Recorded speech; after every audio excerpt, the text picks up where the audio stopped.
All right. Well, good morning, everybody. And thank you for being here with us, and thank you, Mackie, for getting us warmed up and inspired to get ready to go. My name is Steve Bowen. I'm the Executive Director of the Hoover Education Success Initiative here at the Hoover Institution, and thrilled to be here with this very distinguished panel to talk about the education reform journey of the last 40 years. So I'm pleased to be joined by Rick Hanushek, who's the Paul and Jean Hanna Senior Fellow here at the Hoover Institution. Tom D. is the Barnett Family Professor at Stanford University's Graduate School of Education, and also Senior Fellow by courtesy here at the Hoover Institution. And Michael Hartney is the Bruni Family Fellow here at Hoover as well, and Associate Professor at the Department of Political Science at Boston College. And all three of these gentlemen wrote essays for a series that we completed last year looking back on 40 years since A Nation at Risk. So we're going to start, I'm going to ask you to go back in time to 1983. So Reagan's president, Michael Jackson's Thriller is on the charts. I was in 8th grade at the time. And in the middle of that year, in May of that year, this report came out, A Nation at Risk. Nobody really thought at the time that this was going to amount to much. This was a report that the Secretary of Education at that time, Terrence Bell, put forward as a way to kind of, put some new ideas out there. It actually had a meteoric impact on education. This is an actual copy. 6 million of these were printed. And it is estimated that in the years following the publication of this report, 6,000 education reform initiatives were launched, mostly at the state level, in the years that followed. It was absolutely, had a huge impact. So what we're going to do today is back up a little bit in time. We're going to talk about the sort of world that the Nation at Risk report landed in. We're going to talk a little bit about what we all learned as a result of the reporting that we did, looking at the reforms of the last several years that came out or were inspired by A Nation at Risk. And we're going to bring ourselves right up to the present day and get a sense of what is the world that we're confronting now, both in terms of school reform and sort of where our students are. And that will sort of set the table for the rest of our programming today. So I'm going to start, Rick, with you as the Senior Fellow to take us back in time to the sort of late 60s, early 70s, the years running up to the publication of A Nation at Risk. A lot of transformation in the public education system at that time. Can you do a little sort of landscape setting for us of that era? What were the problems that drove the development of this report? And then we'll get to the impact the report had. Sure, I'm happy to do that. There was an exciting time that started in, I would say, 1965, when President Lyndon Johnson declared the war on poverty. And his war on poverty was directly related to the skills and human capital. And so many of the initiatives of the war on poverty had to do with human capital. And that's when the federal government really became involved in education. Education is not mentioned in the Constitution and is excluded from lots of legal matters because of that. But Lyndon Johnson introduced the Elementary and Secondary Education Act of 1965, which is actually the current, of what is the backbone of the current legislation on education. And it included Title I, which said, we have a group of people that is not being served. We're going to provide extra funding for poor children in this country, not to give them more money at the time. We're going to give them the skills so that we don't have to in the future give them more money. This was followed a dozen years later with the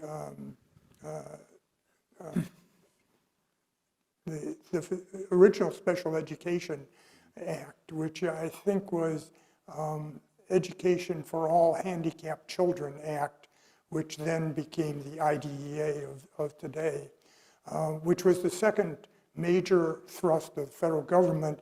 And you notice that they're on equity issues, and they're on equity issues that nobody today would disagree with. And then the third thing that you had mentioned in the background, of course, is 1954 and Brown versus the Board of Education, which is another recognition that there are parts of our population that is not being served. And I think that those are the backbones that led up to A Nation at Risk, that we had announced principles of matters that we thought were important. And then there was a question about, well, were they working? And the whole issue is, were they succeeding? And in fact, none of those three elements that I mentioned has ever paid much attention to the outcomes. They've been more driven by the inputs and the circumstances of schools as opposed to whether they were performing well. So, Michael, let me come to you. You've written a book about one of the other pieces that sort of emerged in that era, which is the rise of special interest groups into this space, particularly the teachers' unions. I'd love for you to give a sense of kind of that changing of the political dynamic in that era and what impact, if any, that may have had on sort of subsequent developments. Yeah, I think one of the things that we tend to overlook is that before we had the era of A Nation at Risk, followed by No Child Left Behind, we forget about this era where it was essentially an era of no adult left behind. And I refer to that as the fact that 25 years before A Nation at Risk, the first state in the United States adopts a mandatory collective bargaining law for teachers so that by the time the ink is drying on A Nation at Risk, 2 out of every 3 teachers in the United States are working under mandatory collective bargaining regimes. And my research essentially shows that those bargaining regimes were not only important in terms of changing contracts that affected the day-to-day operation of schools, there's been a lot of research on that, but the laws were also fundamentally important in enabling teachers' unions to organize and to mobilize their members politically to push back on the sort of reforms that came out of A Nation at Risk. So my take on the situation is that a lot of those reforms were pretty weak. They weren't radical. They painted within the lines. And for the most part, the teachers' unions used that political power to serve the narrow interests of their members and not to advance the interests of student learning. And if that sounds like I'm being overly critical and biased, I would actually tell you that those aren't my words. Those are the words of former NEA President Bob Chase, who said that at the National Press Club in the early 1990s, when he was essentially admitting that the unions had played a role as an obstacle in all of this. And if I can add, one of the things that's back in the news now with the new administration coming in is the suggestion that maybe it's time to get rid of the Department of Education, which of course was something else that came out in this era. Yeah, for what it's worth, I think this debate, at least as it pertains to the unions, is a little more nuanced. If you go back and you look at the origins of the department, it was a political payoff to the National Education Association, but the American Federation of Teachers at the time was against it. So it's some inside baseball politics there. I think it's fair to say the department has become an establishment blob, as it were, and it can be useful in the service of establishment interests. But I think that as it pertains to the unions, that's sort of a side piece to the story, because the real power that the unions have that gets overlooked is in state and local politics, where at the local level, when they endorse a candidate for school board, a candidate wins 7 out of every 10 times. And if you survey experts across state legislatures, the teachers' unions typically outflank every organized interest group in the state capitol. So Tom, let me come to you. So the report comes out. This was, at the time, it was just a government report. I don't think anybody really thought much of it. If you read it, and it's well worth reading, it's extraordinarily well written, but it has very sort of alarming language about, if this system was imposed by a foreign power, this would be an act of war, all this kind of language. And what were the authors trying to say about what they thought ought to happen? What was the message of A Nation at Risk, and what did they think needed to be fixed? Yeah, thanks. I do want to linger on that really notable feature of A Nation at Risk. I mean, its florid rhetoric, I think, was really a critical part of its impact. And I'm mindful of this because of the remarks that Director Rice made last night around how can we think strategically and critically about forming political consensus in the current moment. And there is a power to rhetoric. And I think A Nation report really proved that out. Now, in terms of what they actually called out, it will feel frustratingly, embarrassingly familiar. It underscored the fact that our students were dramatically underperforming relative to a variety of sensible internal domestic benchmarks for what are basic skills, proficiency, as well as with regard to international benchmarks. And it called out reports from colleges and the military and employers that they were having to undertake far too much remediation of the folks that were coming out of the school system. But if you dig deeper into the report, there's some really important and interesting specifics.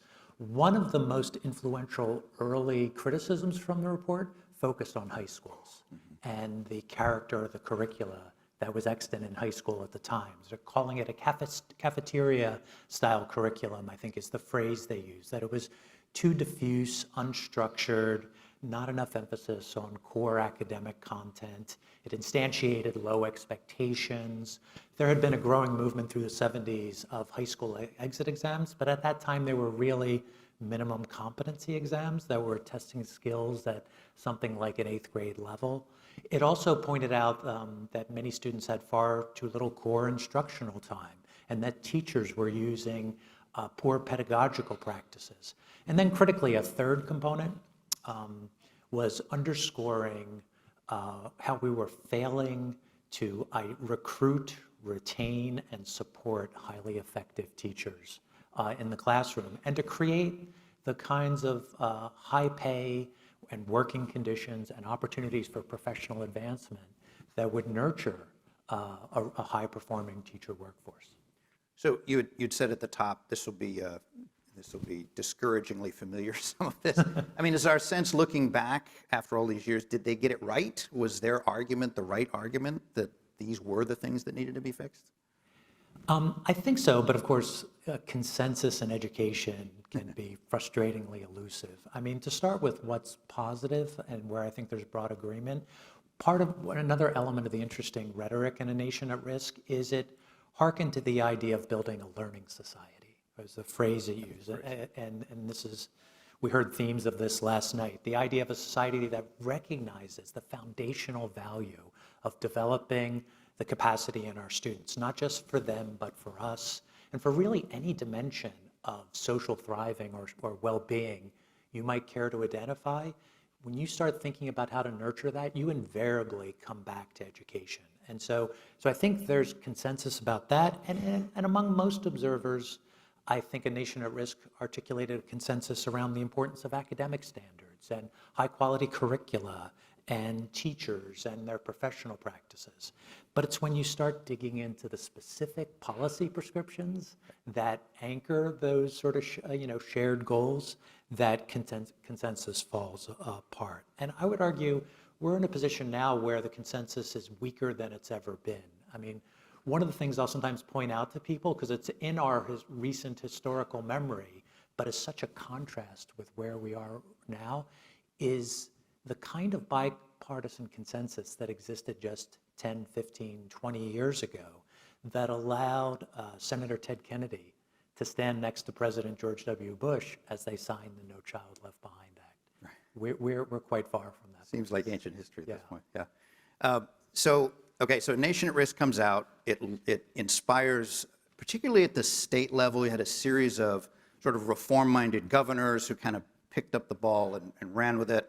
A lot of innovations begun. The report that all three of you contributed to, looking back at various aspects of the reform movement that grew out of the report. So the question is, this report comes out, it has this huge impact, it launches all of these initiatives.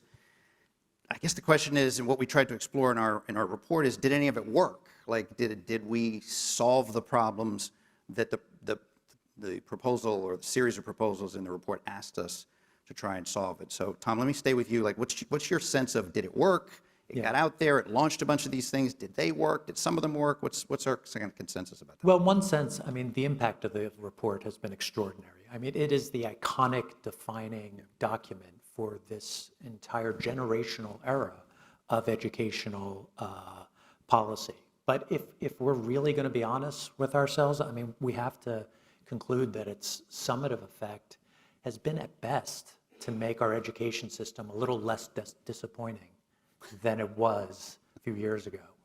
So at the time this was written, we are still at risk. We are still failing our children, especially our most vulnerable children. And by implications, failing ourselves as a society, as that learning society the report asked us to be. And that's particularly stark in the wake of the COVID-19 pandemic and frankly, the ways in which we're failing at academic recovery. But on a more positive note, if we look at the specific reforms that came in the wake of this, there are proof points there for things that can work. So for example, charter schools and school choice. Now, not every charter school is necessarily better than the traditional public school alternative, but we've seen from a certain tranche of charter schools and well-identified studies that they can move the needle in dramatic ways for our most vulnerable students. And that really matters because there is an argument, a pushback out there that we're asking too much of schools, that schools can't be the single solution. And there's some rugged reason in that. But the success of charter schools that adopt very specific curricular and school management models and changing the lives of vulnerable students is a powerful rejoinder to that. And I think underscores what schools can do to transform the lives of students. And it's always been strange to me to hear from some educators deprecating what education can do. That it seems odd to make education a career choice if that's how you think of the affordances of what education can do. I would also underscore teacher assessment reforms. We've seen proof points in Washington, D.C. and a few other places about what these systems can achieve when they're well designed and well implemented. And I want to talk about that challenge a little bit, but also underscore too, the literature on school accountability has, I think there's a consensus view among researchers that it has had some positive effects, but we haven't been able to sustain the energy around those accountability reforms. We've withdrawn from them, arguably, as we segued from No Child Left Behind into the waiver era and into the Every Student Succeeds Act. But I want to come back to both that and the teacher evaluation reforms, because I think there's a great deal of misinformation about these proof points. So for example, we know teacher assessments and incentive reforms. They're difficult to implement, but when they are done well, they're incredibly potent.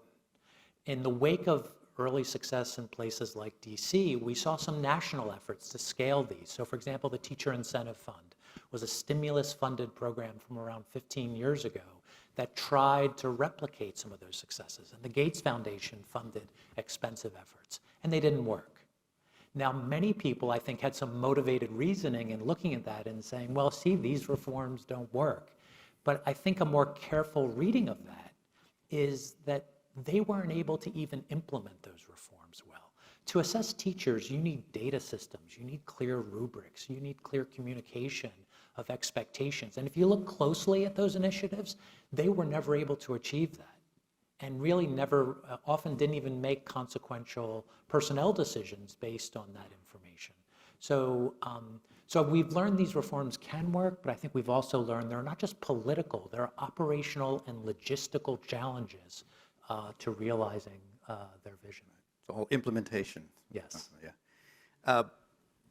So, Rick, the paper that you wrote for the series was about school finance. Certainly one of the things we hear constantly about turning around our schools is we need more money, we need more resources, they're under-resourced.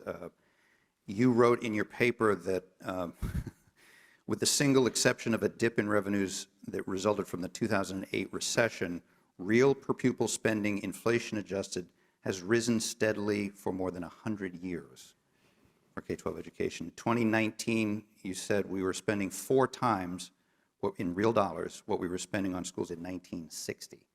So what is your take on this argument that we need more resources, more money in schools, more spending in schools? Well, I think the answer is obvious, and it picks up on what Tom was saying. You know, if you spend money well, you get good results. If you don't spend money well, you don't get good results.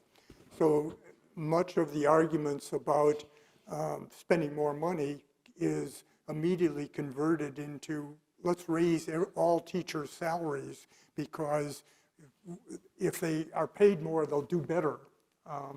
Where Tom remarked on Washington, D.C., later on we'll hear from Mike Miles, who is somewhere in this audience, who has shown that all of Dallas, Texas can improve if you spend the money related to the effectiveness, excuse me, of the teachers. And we're now seeing that in Houston, where Mike is now. Spending the money on effective solutions is really valuable, but we've had this quadrupling of funding for schools in the last 60 years. And if you look at the things I mentioned before about the emphasis on closing achievement gaps and bringing up the poor, you see that achievement gaps have not moved at all in 50 years, even though that's where we argue we should be spending more money to deal with these achievement gaps. And we should deal with those achievement gaps, but the funding has not done anything. And it comes back to what Mackie said in the introduction. We're not learning from Washington, D.C., from Dallas, Texas, from Houston. We're not picking that up in other places. I'll come back in a minute to the question of why we have this churn where it seems like we're trying to reform all the time. We don't seem to be getting anywhere. But Michael, before I get there, I want to reference the piece that you wrote for the series, which was about school governance. So we may have increased spending dramatically in 100 years, but the way we govern and run our schools has barely changed at all in 100 years. That same model, elected school boards, sort of professional management, that's remained more or less the same. You wrote a paper about attempts to look at new ways to govern schools. What can you tell us about the governance reforms that have been tried in the last few years since the nation risk? Yeah, so I think that the most obvious candidate for an exemplary story would be going back to Tom's discussion of Washington, D.C., where you had a really radical reform when Michelle Rhee came in and had sole power over that district. And I think the evidence there, jettisoning, having an elected school board run the show, it worked. The union leader there at the time, who was Michelle's adversary in George Parker, subsequently has talked very specifically about the fact that in the old days with the elected board, he could simply go down and say, we got you folks elected, you're going to block these tough reforms. And he said, I had to actually start taking a hard look at the proposals she put forward, most notably the impact evaluation system, and evaluate whether they were good for kids, because I couldn't just rely on blocking them anymore. Now, do I think that we ought to have mayoral control in every district in the country? Well, it really doesn't matter, because most voters don't want that. I think one of the challenges here is that citizens, when you propose to take away an elected school board, they get very defensive about that. Of course, only 10% of them will show up to vote in those elections, but symbolically, the challenge with governance is you can't just get rid of the public or make them feel like they don't have say over their public schools. That goes against the sort of Tocquevillian notion of local control. But at the same time, I do think one of the reasons that Tom rightly points out that implementation has been a problem is that you don't have political cover or the structures in place for leaders like a Michelle Rhee or like a Joel Klein working with Michael Bloomberg. That's not the norm, where they kind of have the flexibility to try some radical things. The two places that I typically point to as the proof points of urban school reform in the last 15 years, there are more than two, but I tend to focus on New Orleans and Washington, D.C. And New Orleans took an unprecedented storm to essentially go to an entirely choice-based system, and D.C. took this radical change in governance. Could I just follow up quickly? We always immediately say, well, if we didn't have the teachers' unions, things would be fine. And I think that we have to reconsider that also, because Texas has no collective bargaining. I mean, they have unions, of course, but they have no collective bargaining. And you don't see that immediately leads all schools to do something radically different. It's a matter of learning from what is working and putting it in place. That is not just the unions, but it's an inertia in the system of not wanting to change. Well, let's dig into that a little bit more, because I do want to get to this question of this weird dichotomy where it seems like schools are trying new things all the time. Like I'm sure there are teachers in here, teachers who may be viewing this. you go back to school in the fall, you have your couple of teacher work days. When you start, some kind of new idea has come down from the district office. You learn that you now have to do this thing over here. The thing you did last year, we're not doing that anymore. We're now doing this other thing.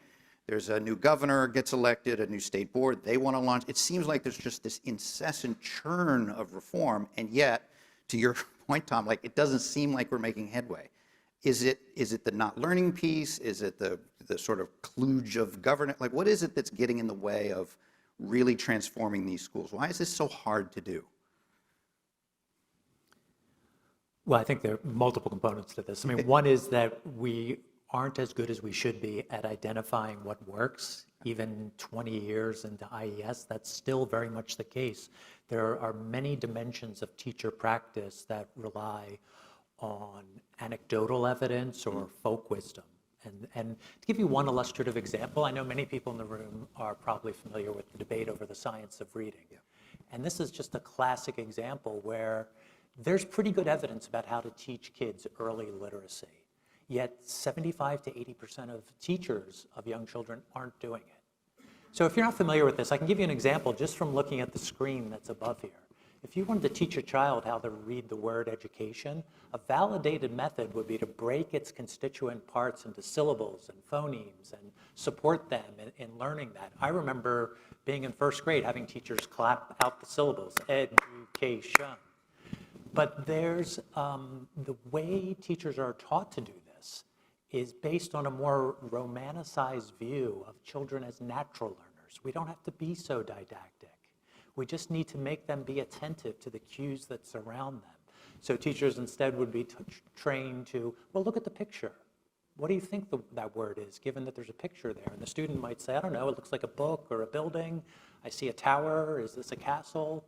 And you can see you're priming yourself to create a frustrated learner who doesn't know how to read. And so anyway, that's a problem. And again, 75 to 80% of teachers still use these so-called cueing methods to teach early readers. There's a lot of enthusiasm around changing that right now, but I'm not necessarily optimistic we'll be in a better place 5 or 10 years from now, because a lot of that enthusiasm is at a state level where there are laws that will declare for the science of reading. Right. The hard work is in changing teacher practice. So that has to involve changes in the pre-service training, because the reason we've gotten in this situation is the siloed academic scholarship teaching the wrong way of reading is exactly in the spaces where teachers are trained. Right. And also retraining for in-service teachers. So it's those kinds of issues, connecting evidence, not just policy, but to practice that inhabits the classroom spaces where teaching and learning actually occurs. And the prep programs that are training. Right. Other thoughts about why this has proven so hard to transform these schools? Well, I do want to just very briefly say, I agree with Rick that it's not just a union issue. I think it's an issue of vested interests wherever they may be. So school districts have a vested interest. Many of them, unfortunately, don't think about education in a way, or school boards, they think of the district schools are the schools that deserve the funding and the students. So I think in general, it's, again, I keep going back to Tom saying we passed all these laws, we did all of these things, and then not much change. And I think if you look in the details here, if you look at, say, No Child Left Behind, and then what happened after years of failure, anytime the toughest medicine was put on the table that was either associated with loss of jobs, that's the union piece, or loss of enrollment, that's the district piece, you invariably are going to get pushback. And I just think that that's a logjam that we haven't really figured out, other than sort of building a parallel system with the charter space. We haven't really figured out how to convince traditional actors, other than, you've got a handful of portfolio reform districts or a handful that have implemented it faithfully. It's hard to convince them to give up the power that they have. So there's one other dimension that I would like to mention, and that is we've developed a certain complacency about how our schools are operating. Nothing is as clear of complacency than the reaction to the pandemic, where we've had huge learning losses by all measures that are going to penalize the COVID cohort for their lifetime. My estimates are that the average student during COVID, who was in school K-12 during COVID, is going to lose 6% of their lifetime earnings. You know, if I told you that you were going to put a 6% income tax surcharge on, there would be a riot.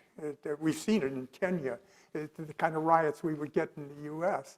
But when people are faced with the magnitude of the losses that come out regularly with the NAEP data and so forth, they say, oh, that's too bad. Well, maybe we should think about some tutoring programs or something like that, without understanding the urgency and the emergency that is there. Come back to the question of research real quick. Tom, you said we don't do a really good job sort of understanding what works. Do you, as scholars, do the three of you feel like we do have a good handle on what works? What's the status of education research these days, would you say? Like, do we have a good sense? Is there more we need to do in the research space? The report that we're going to reference today talks a lot about building knowledge bases and pouring more resources into research. Where are we in terms of our understanding of what works in schools?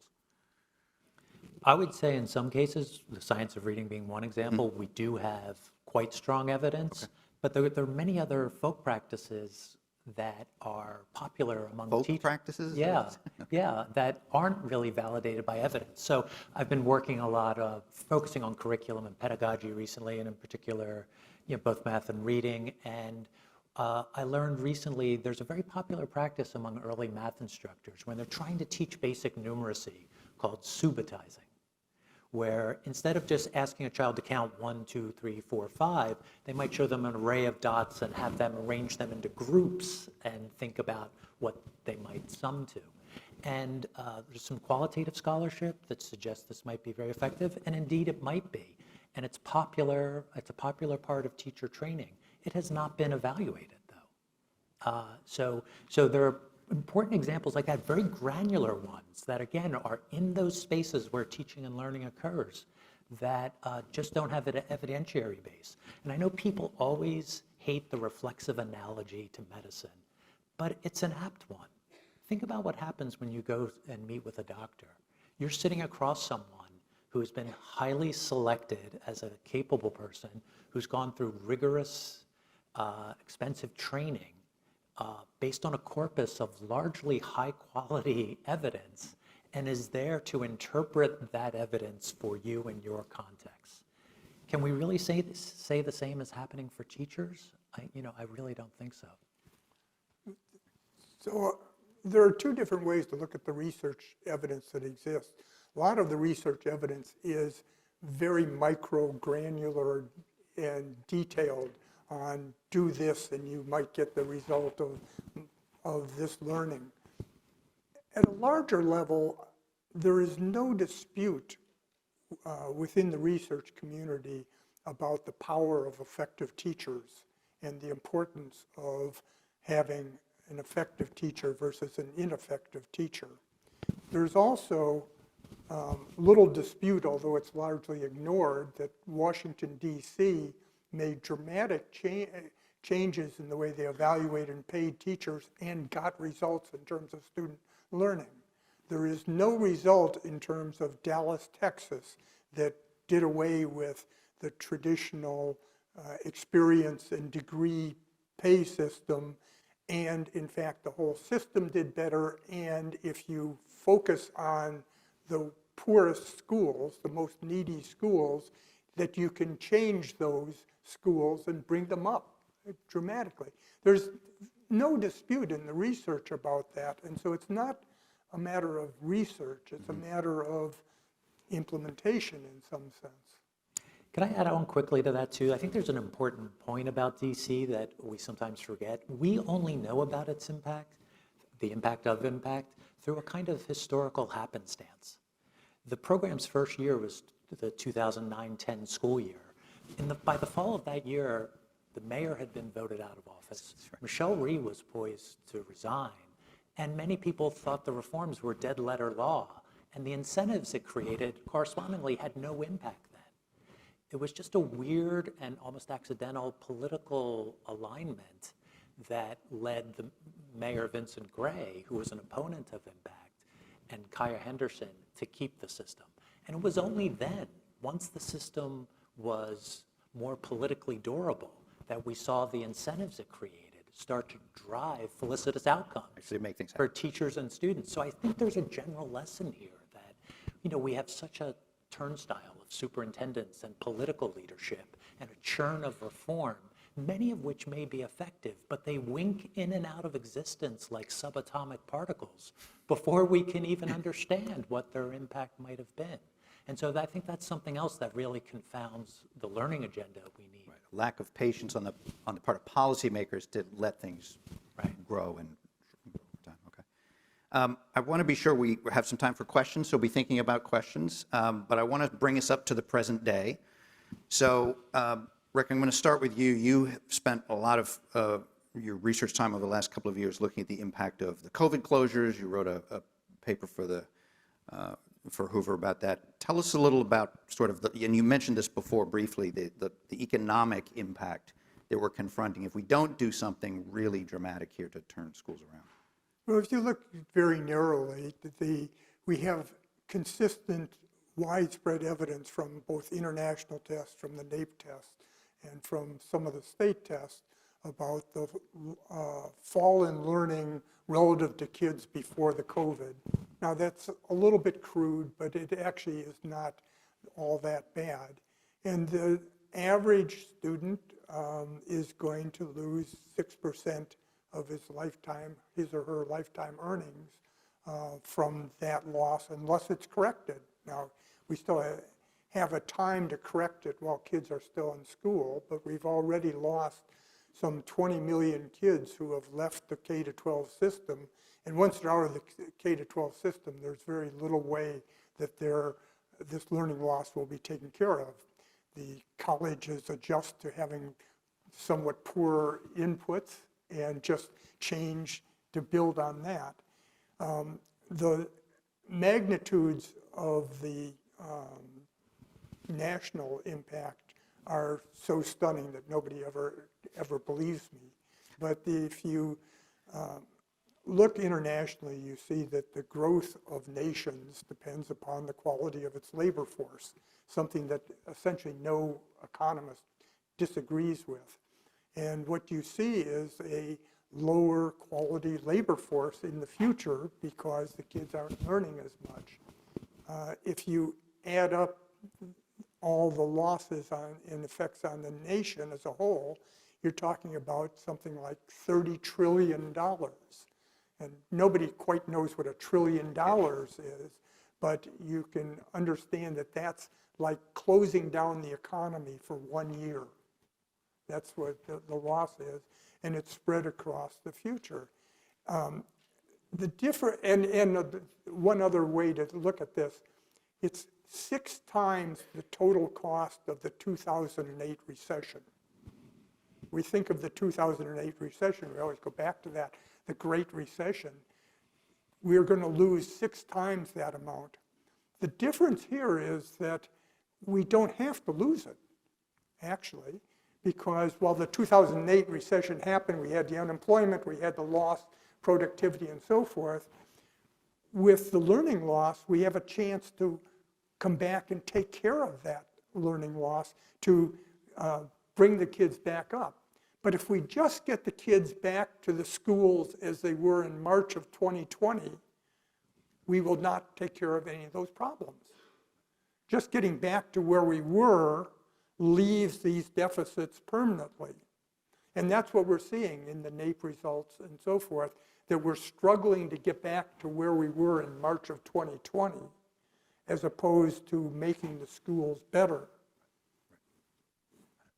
So in an attempt to address the COVID learning loss, the federal government poured $200 billion in ESSER relief funds into the schools.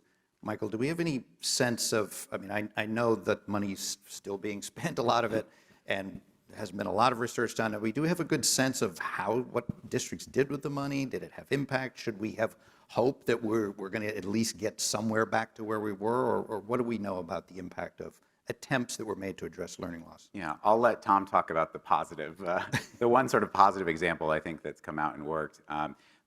So one thing just to note off the start is that the public actually has very little idea that the federal government stepped up. A survey I did not that long ago revealed that most of the public thinks that the federal government either kept education funding flat or it cut it during the pandemic. And why does that matter? I think it matters because the debates that are going to be going across school districts this year and the next year about are they cutting funding is going to look a lot different when voters don't realize that they had all of this temporary influx of cash. So we have some research on whether it's had any impact, and so 2 fairly high quality studies, and it suggests that it did something. It had a bigger impact on low achieving students or lower income students that disproportionately receive more of the money. But the average effects are not near enough to bring us back to where we were, which, as others have said, is not nearly good enough. And the average masks a lot of variation. There's also a really important study out of Washington State where Dan Goldhaber showed that the state spent its COVID relief money hiring 15,000 new school employees. I believe it was about 10,000 non-teachers and 5,000 teachers. And why does that matter? Well, because this is temporary money, and when the districts run out, they're going to obviously have big problems. So, yeah, it's not a good picture. You want to say Chicago? Because Chicago is the poster child for bad use of ESSER funds. They've hired permanent staff, and now that they have the chaos in the whole governance of their schools and borrowing money to make up for next year's deficits. The fiscal cliff has come. Margaret Rosa, who you all know does a lot of work in this space, called it the bloodletting on a podcast that I heard the other day with this money running out and now these districts having to scramble. Tom, you did a ton of work on chronic absenteeism. I mean, these things might work if we got kids back into these buildings. Right. But one of the things we found is a lot of these kids just vanished. Yeah, it was really striking. I mean, it's hard to be at all optimistic in terms of where we are with regard to academic recovery from the pandemic. We've seen 30 years of hard-won test score gains evaporate, and as kids returned to in-person instruction, we saw a near doubling of chronic absenteeism rates. Prior to the pandemic, nationally, chronic absenteeism, which means missing 10% or more of school days for any reason, about 15% of students met that definition, and that was considered problematic enough that it was instantiated in state accountability systems as that extra school quality indicator throughout the nation. As we returned to in-person instruction, that rate nearly doubled to nearly 30% of kids chronically absent. Now, there's been some improvement of that, but we're still 60% above that pre-pandemic baseline. And this is going to vex all our other academic recovery efforts. I mean, if kids aren't in the school. So it's a very real problem that schools are trying to confront at a time they're dealing with the fiscal cliff. They've lost federal pandemic aid, and they're now having to face the harsh fiscal realities of enrollment loss that occurred during the pandemic, particularly in response to school closures. And I think some of the policy responses to this and the way we've been framing the discussion has been unhelpful. Because many people, you know, the crisis rhetoric in education, and people have been responding, my God, our hair's on fire, we need to flood the zone, or as one commentary put it, do everything everywhere all at once. And again, it is a serious problem, but I think we need to do the effective things that can be scaled and done with fidelity. And so one thing I would point out, just to be a little more optimistic, there's a really promising body of evidence based on experimental studies done in the field that simple forms of parental engagement can bring kids back into school. Things like texting and postcards and reminding parents, hey, your kid's missing school. And psychologically thoughtful designs to that messaging, not just telling them they miss school, but saying, hey, their peers are in school at this level. Like that kind of social norming can be really impactful. And it's effective at dollars per student.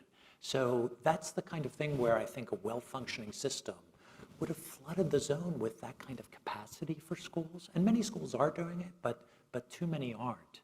And I think that's an example of just the kind of low-hanging fruit we don't pluck in education reform. Well, I want to open it up to questions from the audience. You'll see we have microphones in the aisles, and so if you've got a question, please come up to the mic. And let me just put this out. I say this as a former legislator to any other former legislators in here. A question is you're seeking the opinion of someone else about something, and in a succinct. Oh, no. Okay. So fair warning, Chris. No problem. Chris Howard, Chief Operating Officer, Executive Vice President of Arizona State University. Really enjoyed the conversation. So 2 questions. First one is to us, how many deans of schools of education are here? No, not reform, David. How many deans? 1? Yeah. 2, current deans of schools of education. Well, not my. I run Arizona State. I don't run Stanford. She asked me where's the one from Stanford. I go, I don't know. I wish the one from Arizona State was here. But that strikes me as interesting because you talked about the different factions. Schools of education are in some way factions. So I find that surprising. And what does that mean that we have 2 out of many people here that we don't think that deans of education are an integral part of flooding the zone? So. Was there a question? Why aren't there they more here? deans of education? Yeah. They're busy complying with various requirements that fall on higher education as with K to 12 And education. if they were here, what would you tell them? How's that? Well, I'll add, I don't know if it's still active, but I recall the work of Ben Riley and a group he founded called Deans for Impact that was seeking to bring more evidence to the kinds of pre-service training teachers engaged in. And I think, we are at a moment where there's a great deal of attention. I mean, a lot of it just sort of very political on higher education, but maybe that could create a moment for rethinking how we engage in teacher training. And I want to be mindful, not everything has to be divisive and excoriating others. I mean, there might be some way to build consensus and I think your question is really salient because, again, we're not going to achieve the kinds of reform and outcomes we really want if we don't have high-quality teachers doing evidence-based practices. So the spaces where teachers are trained, the pathways they go through to get into the classroom merit our most careful attention. Yes, over here. Hi, I'm Gloria Lee. I teach education entrepreneurship here on campus, and I appreciate the history lesson that you've provided. Thomas, you mentioned social norms, and yesterday Secretary Rice talked about the celebration of new teachers that she remembers from her childhood. And I am wondering if you can comment on the way in which changing cultural and social norms, and particular the rugged individualism of American culture, has contributed to the arc that you have seen in education reform. Thank you. Yeah, it's a really interesting question. And I mean, what do you expect when you ask an economist to comment on changing culture? It's not really in our wheelhouse, but I'll respond that I often find myself struck because we have a lot of honeyed rhetoric around how much we honor teachers. But when I reflect on it, it all feels rather infantilizing and saccharine to me. So one way to honor teachers is to, first of all, pay them as professionals and ask them to meet professional standards. Like, that's one of the instrumental ways we can do that. And I think if we had that kind of system, which again, DC has gotten really close to that, I think some of the cultural correlates that would go with that would soon follow. And just to underscore, for example, the last time I checked the pay scale in DC public schools, a high-performing teacher serving in a high-poverty school could, within the space of 5 or 6 years, get to a salary of something like $130,000. So that's the kind of shift, but it's not just money. It's money coupled with the respect that comes with clear professional expectations rather than that infantilizing praise. I would just add very briefly that if I could wave a magic wand, I would have the teachers' unions, the AFT perhaps, really be in the vanguard of turning the union into craft unionism, focusing on the true professionalism of their members. There's a lot of work to be done around teacher prep that they could be shaking the trees on. And instead, I feel like the union oftentimes focuses on teacher quantity rather than teacher quality. If we had the same number of adults in the building that we did 25, 30 years ago, we could be paying a mean salary of 130 or 140,000 without spending any more. Sir. Good morning, George Pendleton from Washington.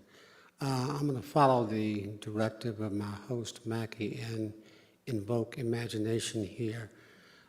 First by quoting the late Jack Welch when he says, "When change on the outside is coming faster than change on the inside, the end is in sight." So if I were to imagine that there was a Hoover institution or something like it back in biblical times during the 40-day and 40-night reign, I'd like to discover here who is the Noah on the horizon that would recognize that the environment is not going to be the same in 40 days. Nothing is going to be recognizable. And in order to prevail, we won't have academics asking which way left, which way right, which way north, which way south are we going to find high ground. Who is the Noah out there that is contemplating, almost like the folks down in LA right now that have been just obliterated? Who is the Noah in the learning world that is contemplating where we're going, and how long do you think, it could be 40 days, how long do you think we have to resolve getting to the next thing that resembles nothing like we have right now? So I think you're bringing up one really important point, and that is all of the examples that we've given of success in various parts of the country, and there are others, also come back to leadership and having leadership at the top end of, where is it, Michelle Rhee and Adrian Fenty in D.C., is it Mike Miles in Dallas, is it Jeb Bush in Florida, and you see that leadership has made a huge difference in a variety of places, and that's what your question brings up, is can we mobilize the leadership? I think we have the capacity, whether we can get people motivated to do it. And that leadership has been critical to establishing the proof points we discussed, but I guess I would also caution against a kind of deus ex machina mindset, that we can look to someone to save us, from our calamity. I think we should look at each other in the room and think about what each of us can be doing in support of this. And I'd like to think that, for all of us, our research agendas, I think, have that character, in terms of speaking to policy issues and, the opportunities that are there.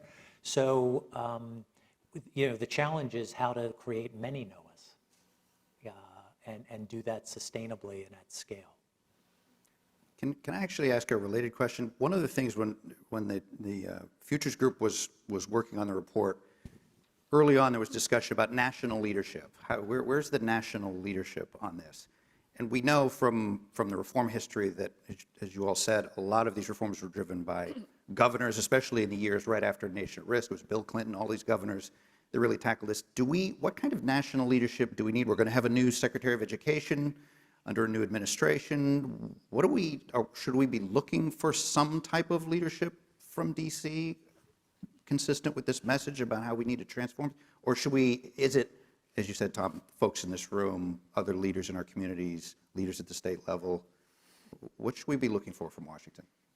Well, I'm mindful of what Director Ray said last night about every part of the system has its own affordances and capacity.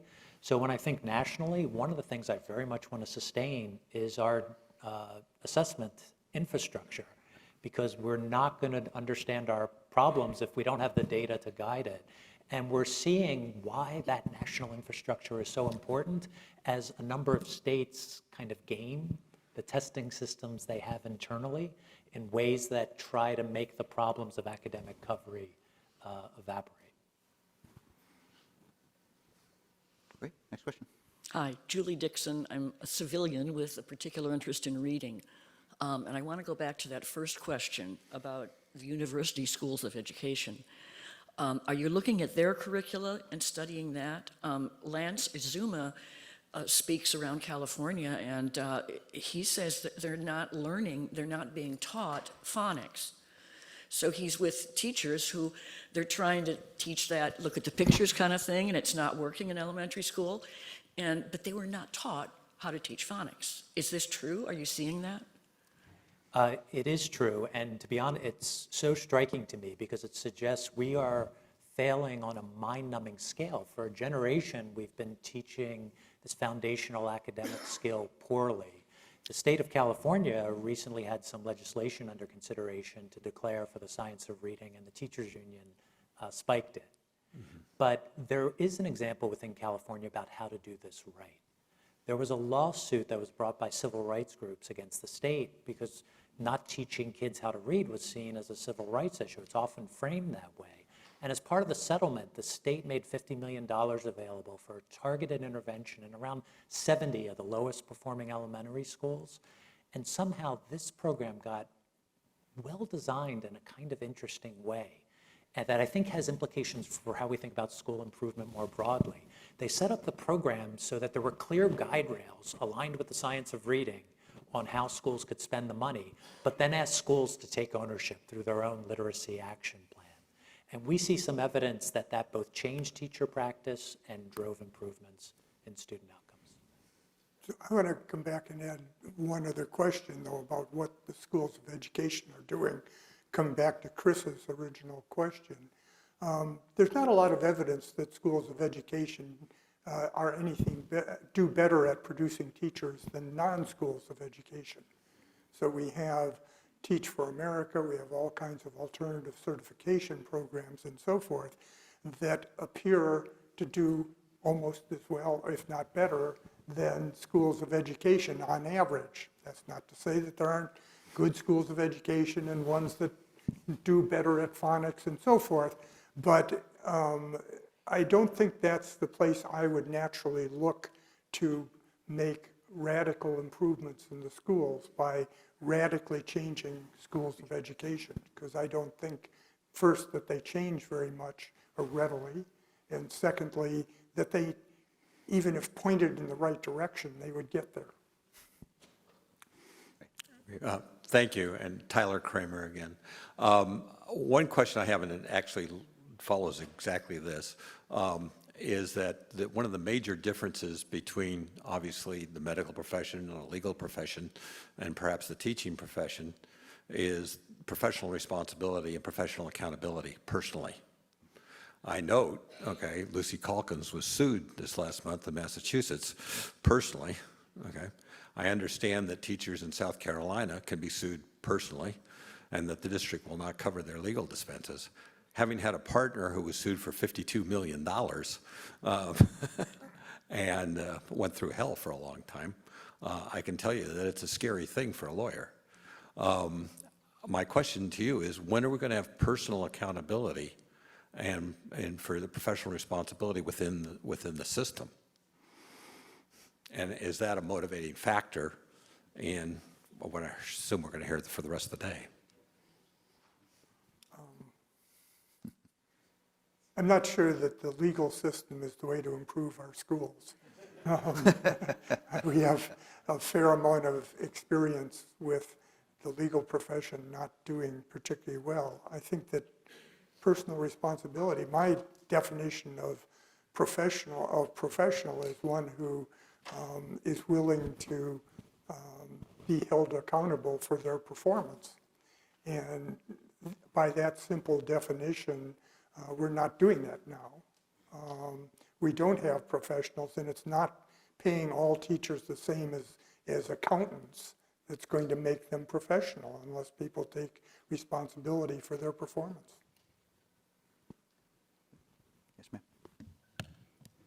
Good morning, Julie Pickren. Thank y'all first and foremost for this incredible discussion.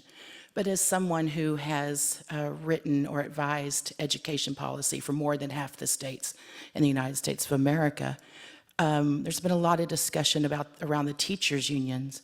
But as someone who's been passing education policy now for several years, my biggest obstacle are the Association of School Boards.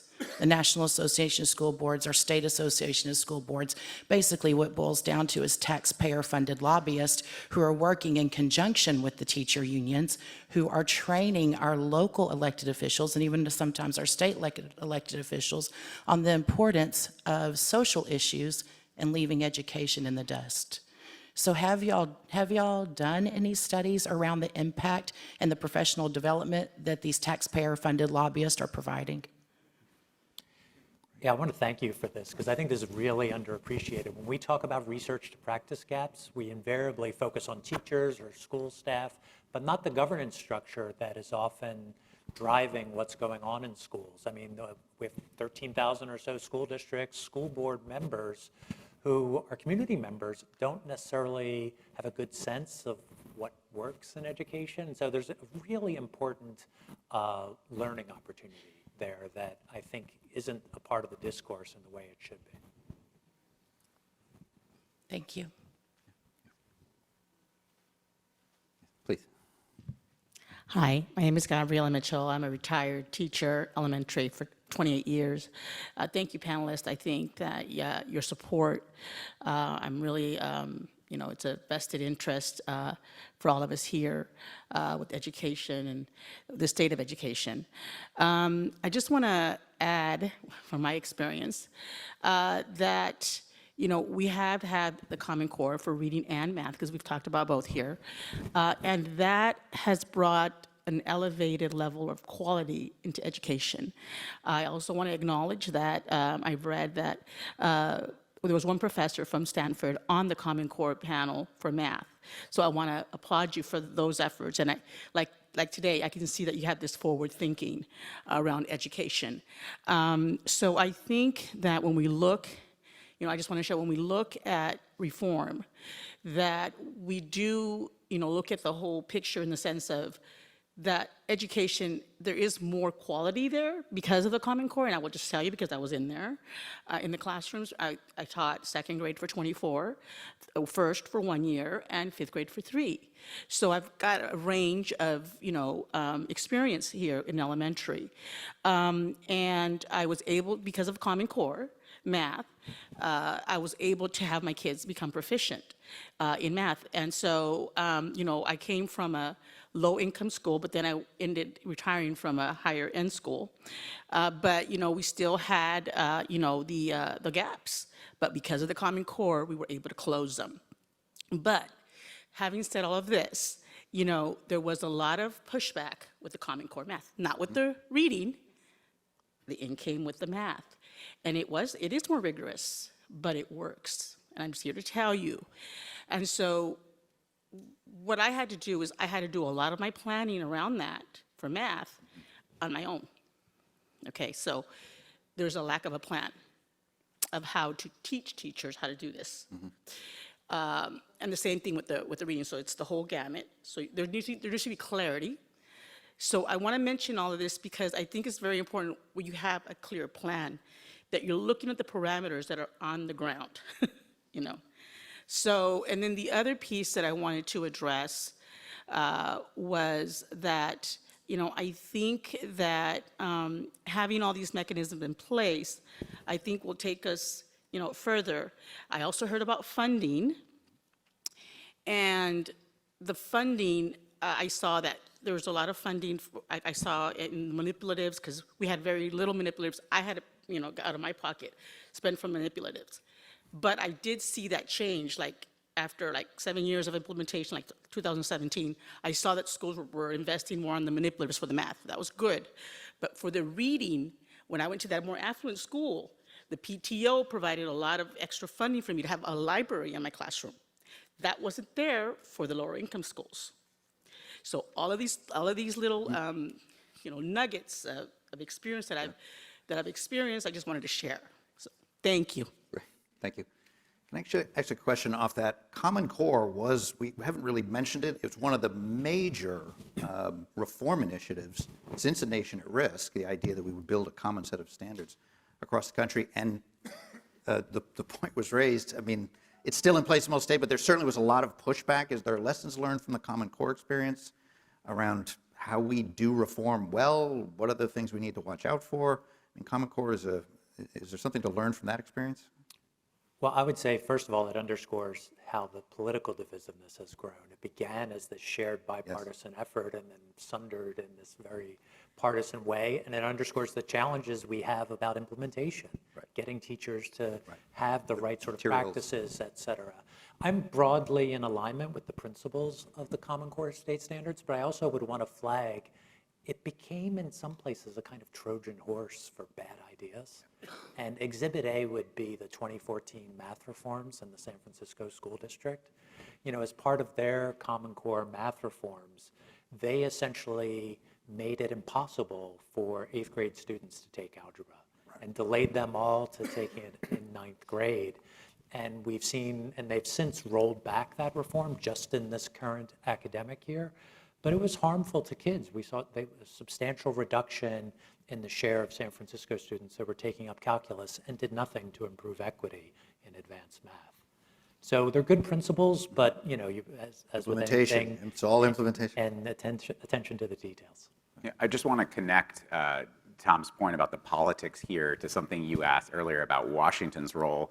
And you're absolutely right. You know, this was a Jeb Bush thing, and then when it became associated with Obama, it became very polarized.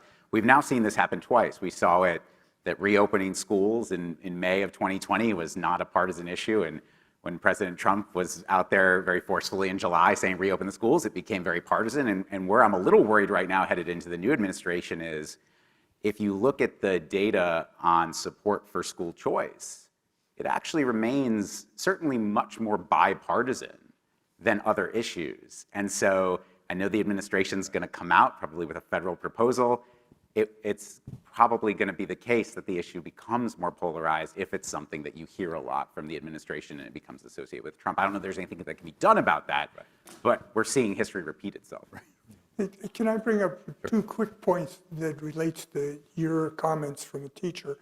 One of the things that I think is very common is that new ideas, new programs are sort of dumped down on the schools without preparing the teachers and providing the background and the help to implement these new things. And so it's not completely surprising that it doesn't get implemented very well. But the second point is that there is massive evidence about the failure of professional development, that professional development has not provided much in general the way it's done today. You have to believe that professional development would be useful, and conceptually it is, but the way it's done has not worked as a general rule. All right, I'm getting a flashing yellow light, so time is running out. One more question. Jim Meadows, TDP Data Systems. I just wonder, any thoughts about the state of research with deployment of AI and digitalization, what's being lost, what's being gained? I'm saying this in the context of maybe 15 years ago, they started dialing back on technology in cockpits because pilots were atrophying their skills. I'm just thinking in the context of cursive no longer being taught in school in California. So proactively, what are we going to gain? What are we going to lose as these things are being offloaded from us as humans? AI. I think your question is ahead of all the research, that the research hasn't caught up to both where it might be useful and the effectiveness in different kinds of activities. I think that's exactly right. I mean, we know it's incredibly powerful, but I am immediately suspicious of anyone who says they understand what the future of this will be. In the near term, though, I mean, we are seeing it has some affordances. For example, I have a colleague, Susanna Loeb, who studies tutoring and has found that providing the tutors with AI support so they can better engage with the child sitting across from them appears to be effective. But I think the ways in which it's likely to have impact in the short term have to be very carefully curated. The idea that it can, in the near term, transform personalized learning, I think that's a heavier lift, in part because tech solutions, I think, often downplay the extent to which learning is a social activity. Good. Great. Well, I'm afraid we're out of time, but please join me in thanking our panel. Really appreciate it.